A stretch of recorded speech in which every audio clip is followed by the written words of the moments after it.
মোটামুটি আছে কি, শরীর ভারী হয়ে যাচ্ছে, একটুখানি কষ্ট হচ্ছে কাজবাজ করতে। আর তোমাদের তো আগেই বলেছিলাম আমার পাটা ফুলে একদম ঢোলের মতো হয়ে গেছে, যার জন্য বেশিক্ষণ একটু দাঁড়াতে পারছি না। তো একটু একটু কমেছে, ঠিক আছে, কিন্তু আবার ওই প্রত্যেকদিন রান্না বান্নার জন্য তো দাঁড়াতে হয়, তো আস্তে আস্তে আবার ফুলে যায়, আবার একটু কমে যায়, একটু রেস্ট নিলে কমে যায়। তো আগের তুলনায় একটু কমেছে। তো এমনিতে না আমার জুতো হচ্ছিল না, এই পাটা ফোলার জন্য না জুতো হচ্ছিল না। এমনিতে তো আমার 5 নম্বর জুতো লাগে, তো হচ্ছিল না। আমার মাথা থেকে বেরিয়ে গেছে যে আমার পায়ে আর 5 নম্বর হবে না, ঠিক আছে।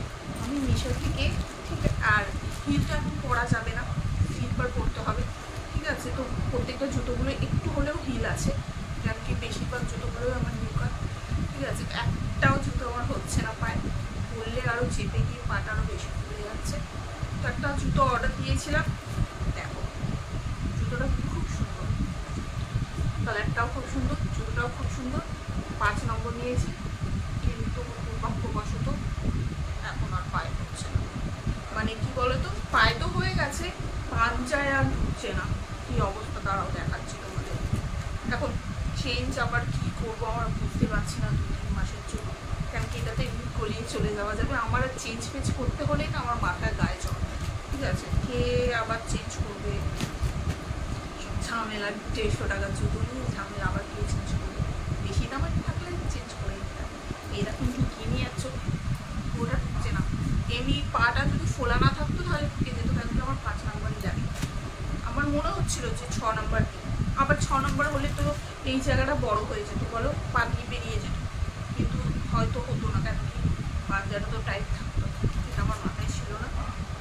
তো 5 নম্বর অর্ডার দিয়েছি, আর পায়ে হচ্ছে না, তাও দেখাচ্ছি। ফ্রেন্ড, জুতোটা আমার নতুন, ঠিক আছে, তাই জন্য আমি বিছানার উপরেই দেখাচ্ছি। এই দেখো, আর ঢুকছে না, ঢুকছে না, না চেপে চেপে ঢোকালে ঢুকে যাবে, কিন্তু এই হচ্ছে, এই পাটা ফুলা আছে বলে এই অবস্থা। কি করবো বলো, চেঞ্জ ফেঞ্জ আর করতে যাবো না, এমনি গলিয়ে চলে যাব, দরকার হলে 6 নম্বর একটা নতুন হবে, এরকমই টাইপের। সেই তো পুজোয় জুতো কিনতেই হবে, সেটা পুজোর জন্য হয়ে যাবে। জুতোটা দেখতে সুন্দর আছে, তোমরা যদি চাও নিতে পারো। আমার পাটা ফুল আছে বলে কিনতে চাইছি না, তাহলে 150 টাকায় আবার কিনতে হবে। আর এখন তো আমি বাইরে আর গিয়ে শপিং করতে পারবো না, এবছর তো আর পুজোতে খুব একটা শপিং টপিং কিছুই করবো না, কেন কি বড় বড় জামা কাপড় নিতে হবে, তারপরে আর গায়ে হবে না। 3-3.5 মাসের জন্য শুধু একটা জামা কাপড় নেবো না, শুধু ফ্রক টাইপের, আনারকলি টাইপের দুটো নিয়ে নেবো নর্মালি পরার জন্য, কেন কি ওগুলো একটুখানি লাগে, তো হাসপাতালে যেত নর্মাল সুতির কটন জামা দুটো নিয়ে নেবো, ব্যাস, আর কিছুই নেবো না, যা আছে পুরোনো দিয়ে কাজ চালিয়ে নেবো। জন্য ভেবেছি পুজোতে আর কিছু নেবো না, শুধু ওই দুটো লং ফ্রক টাইপের নিয়ে নেবো, তাও এল সাইজে নিতে হবে। জানি না এখন 5 মাসে এই অবস্থা, জানি না পরে আর কি হবে, এখন আরও ফুলবো 9 মাসে যেতে যেতে তো পেট মনে আরোই বড় হয়ে যাবে।